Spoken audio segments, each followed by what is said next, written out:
ബാൻഡേജാണ്. നമ്മുടെ ഈ ഭാഗത്ത് ലോവർ ആം ഫ്രാക്ചർ പറ്റിയാൽ അതിന് ചെയ്യുന്ന ഫസ്റ്റ് എയ്ഡാണ് നമ്മളിവിടെ ചെയ്യാൻ പോകുന്നത്. ഓക്കെ, ഇങ്ങനെ കണ്ടോ?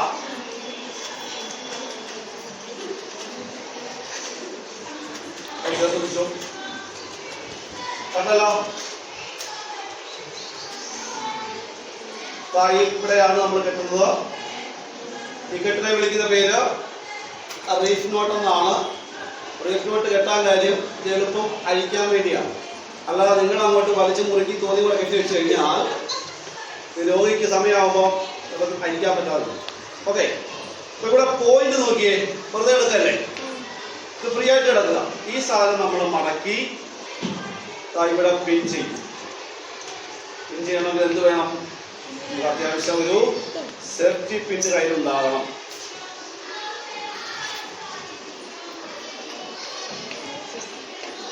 കണ്ട, ഇവിടെ നമ്മളത് പിൻ ചെയ്ത് വെക്കും.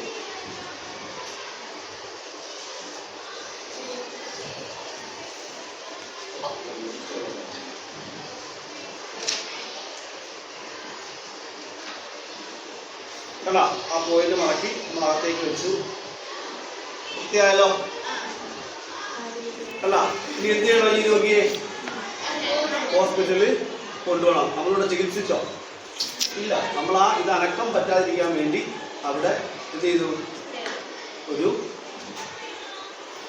ബാൻഡേജ് ഇട്ട് കെട്ടി. മനസ്സിലായോ? ഈ സ്പ്ലിന്റ് എന്ന് പറയുന്ന സാർ ഓക്കെ, തോളലില് ഊരി പോകാതിരിക്കാൻ വേണ്ടി, ആക്സിഡന്റിന്റെ ഫലമായിട്ട് തോളലിന് ഒഴിവ് പറ്റി ഊരി പോകാതിരിക്കാൻ വേണ്ടി നമ്മൾ എന്ത് ചെയ്യണമെന്ന് അറിയാമോ?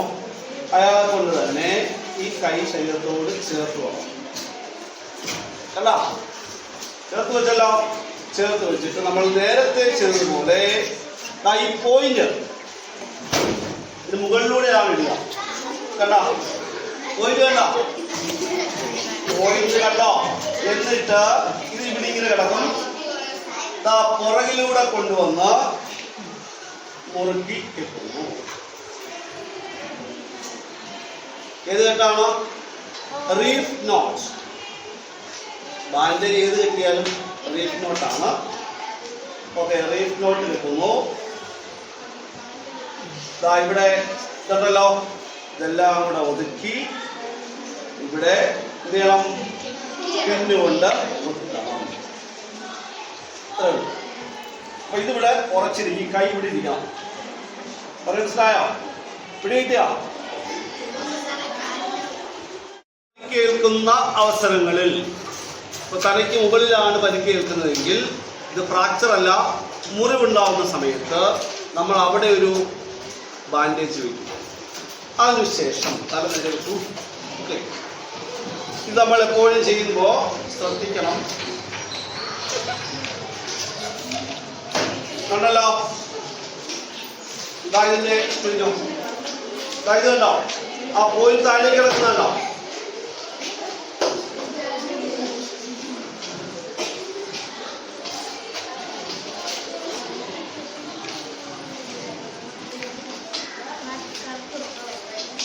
കണ്ടല്ലോ, അത് നോക്കിയോ?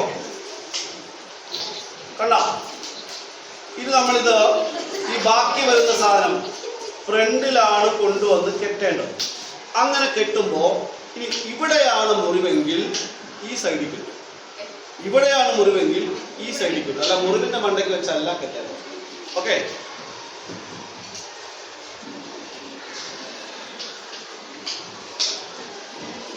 കണ്ടല്ലോ.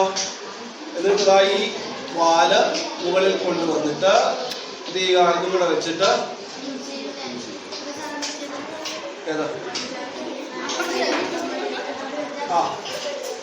അതിനകത്ത് മുകളിൽ ചുരുട്ടി വെക്കുകയാണ് ചെയ്തത്.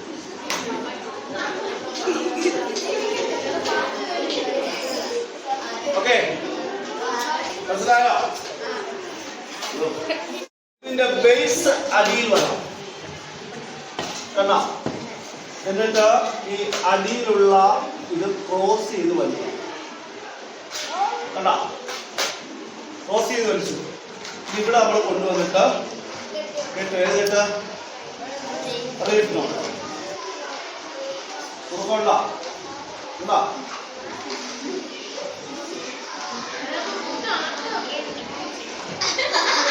ഓക്കെ. ഇനി ഇതാ ഇത് നമ്മൾ ഇവിടെ കൊണ്ടുവന്ന് ചുറ്റി വെക്കില്ല. പൊറോട്ടയ്ക്ക് മാവ് പിടിച്ചു അതേപോലെ എന്ത് ചെയ്യുന്നു, ചുറ്റി വെക്കുന്നു. ഇതാ ഇപ്പോ ശീർഷങ്ങളാണല്ലോ, ഈ ശീർഷം മുന്നോട്ട് കൊണ്ടുവന്നിട്ട് ഇവിടെ പിടിച്ചു. ഇനി കാലം എടുക്കാൻ പറ്റുമോ? പോണം എന്ത് ചെയ്യണം, ഇങ്ങനെ പോണം. നോക്കാൻ പറ്റില്ല, നോക്കാൻ വേണ്ടിയല്ല നമ്മൾ ചെയ്തത്. നിവർത്ത് കഴിഞ്ഞാൽ ഇതങ്ങ് പോവും, കാലിന് വേദന പോകും. അപ്പൊ രണ്ടുപേരെ തോളെ കഴിഞ്ഞുകൊണ്ട് വേണം നീന്തി പോയി. ഓക്കെ, മനസ്സിലായോ? ഇതെടുപ്പോലെ ബേസ് അടിയില്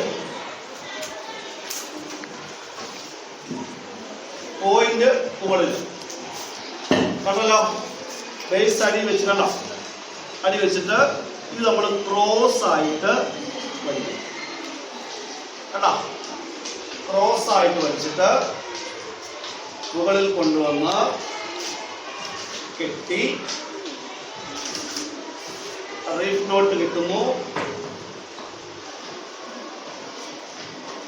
എന്നിട്ട് രണ്ടും കൂടെ ചേർത്ത് വെച്ച് ഇങ്ങനെ നമ്മൾ വെച്ചു. ഈ പോയിന്റ് കൊണ്ടുവന്നിട്ട് ചെയ്യണം, ഇവിടെ ഫിനിഷ് ചെയ്യണം. ഓക്കെ, മനസ്സിലായോ?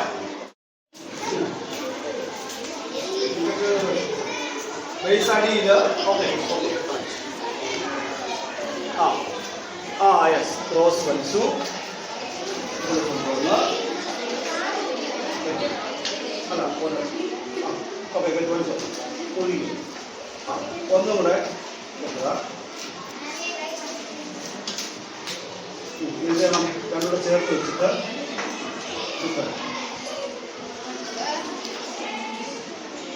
ചേർത്ത് വെച്ചു. പോയിട്ട് ആരെ കൊണ്ടുവന്നിട്ട് എന്ത് ചെയ്യണം, ഫിനിഷ് ചെയ്യണം. കര കൊള്ളുന്നില്ല, ഈ പാൻസ് ഉള്ളത് കൊള്ളുന്നില്ല. ഓക്കെ, കണ്ടോ?